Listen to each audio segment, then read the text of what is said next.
Guys, we are going to do some separation techniques and fill in the knowledge organizer. So, the first thing we need to do, it says to draw particle diagrams to represent an element, compound, and mixture. Now, we will remember that an element has only one type of atom. So what we're going to do is we are going to draw some identical sized atoms touching each other, and that shows it's the same type of atom. Now, a compound, on the other hand, has two or more different types of atoms. Now, I'm going to represent this by a quite large circle, and then a small circle, and then another quite large circle, and then another small circle. So that shows it's a compound because it's got a large circle and a small circle, two different types of atoms there. Now, a mixture, of course, is two or more different types of atoms that are not countably joined. Let's draw a large circle. Let's draw a small circle. Let's draw another small circle. And let's draw another large circle. There you go. That is a mixture. Okay? And the idea is we're drawing these particle diagrams to give us some kind of indication of showing our understanding here. Now, we need to fill in the words from the keywords and definitions. Now, this says a substance made of different substances but not, okay, and we need the word chemically bonded together. Now that obviously is a mixture, okay? A substance then cannot be something down into other substances.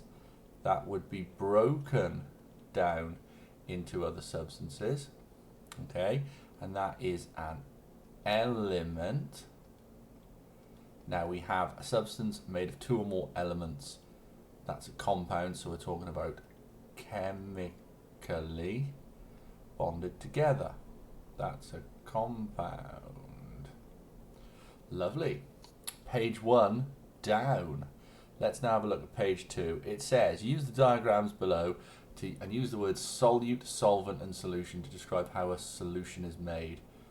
Now, when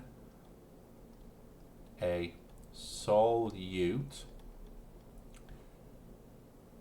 dissolves, what does it dissolve in?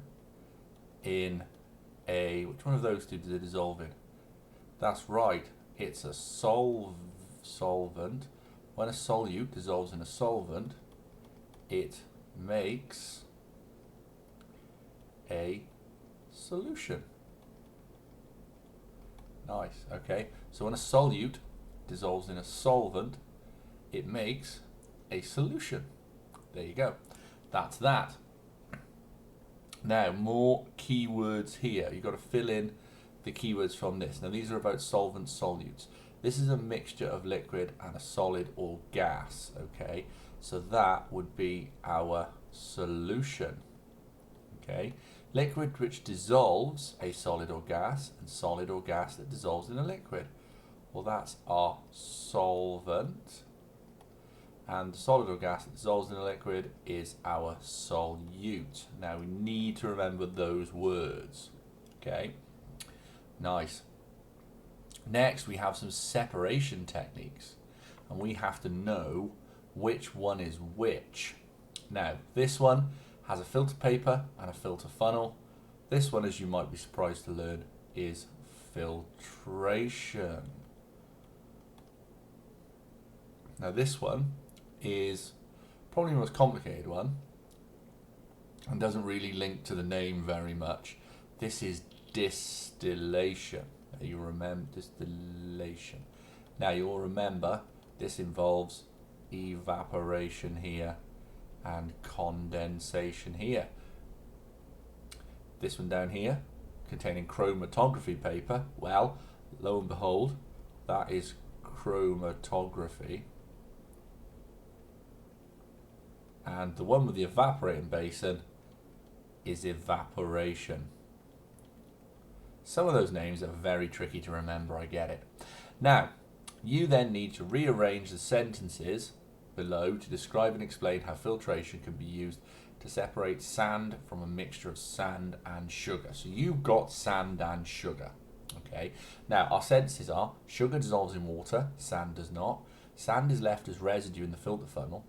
Add the mixture to water, stir. Sugar solution passes through the filter paper as filtrate. Fold the filter paper, place in funnel, and pour the mixture into the filter funnel. Okay. Now, I would go so far as to say first thing we're going to do is we're going to add the mixture to the water, and we're going to stir it. Now, the sugar obviously will dissolve and the sand will not. So you've now got a sandy solution, a sugary solution with sand in it, sorry. You will then sort out your filter paper by folding it in half again, and placing it in the funnel. You'll then pour the mixture into it. Now, sugar solution passes through as the filtrate, and sand will be left as the residue. There we go, guys. Page 3 of 5 down. Now, you've then got to apply your understanding of separation techniques to describe which ones you'd use to separate these things. Now, sand and water, we've just covered that. That will be filtration. Ink and water would be distillation to produce pure water. Different dyes in pen ink would be chromatography. And salt crystals and water would be evaporation. There you go. Those are the answers. Now, finally, we've got some fill in the gaps here. That is a lot of words to fill in. Now, evaporation can be used to remove something from a solution. Okay? In this case, when removing salt from seawater. Okay? Now, we've got solvent, salt, solution, evaporating basin, evaporates, ink, distillation, lower, condensation, and liquid. So this is our solvent, isn't it? So we are going to remove our solvent from a solution. Okay? For example, in seawater, in this case, salt. Oh no, I've already written the S. You'll be fine. Salt is the solute. Water is the solvent. What have we done? So we've had salt. We've had solvent again. And seawater is the solution. Nice. It then says salt can be obtained by simply leaving seawater in an evaporating, I'm going to run out of space, an evaporating basin until the water evaporates. Lovely. Now, on the other hand, evaporation cannot be used to obtain water from an inky solution, as only the ink would be left at the end. In order to obtain pure water from an inky solution, distillation must be used. This is a technique where the substance with the lower boiling point evaporates first, and its vapors enter the condenser, where it condenses, obviously, in the condenser, into a liquid ready to be collected into a beaker.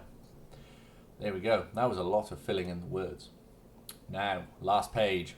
We've got some joining in of the lines here. So we've got to join these things up, describing how chromatography works. So the first thing you're going to do is you're going to place a sample of each ink, okay, on the pencil line of the chromatography paper. So that one goes there. You then put it in a beaker of solvent, for example, water. The level of solvent in the beaker must not be above the pencil line. The solvent moves up the chromatography paper. The ink samples, this is where it gets a bit tricky, the ink samples will dissolve in the solvent, okay, and the solvent carries the samples with the solvent up the chromatography paper. Some dyes move faster than others, some dissolve better than others, so the mixture separates. There we go. That is how that is done. Now, last but not least, we have a chromatogram here, the piece of paper that was made with chromatography, showing us that the yellow pen only has yellow ink, the green pen only has green ink, the purple pen contains blue and brown, and the brown pen contains blue and brown and yellow. It says, state the only coloured pen whose ink does not appear in the brown felt tip pen.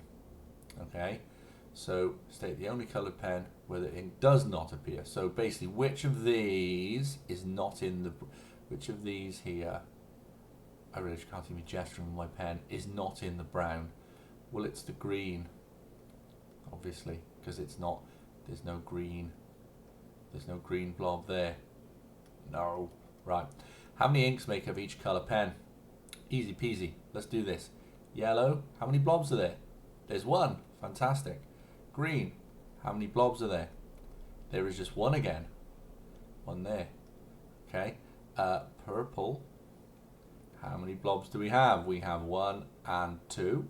So that would be 2 inks. And finally, brown contains 1, 2, and 3. So brown contains 3. Okay guys, there we go. That was me very quickly going through the 8C2 separation techniques knowledge organizer.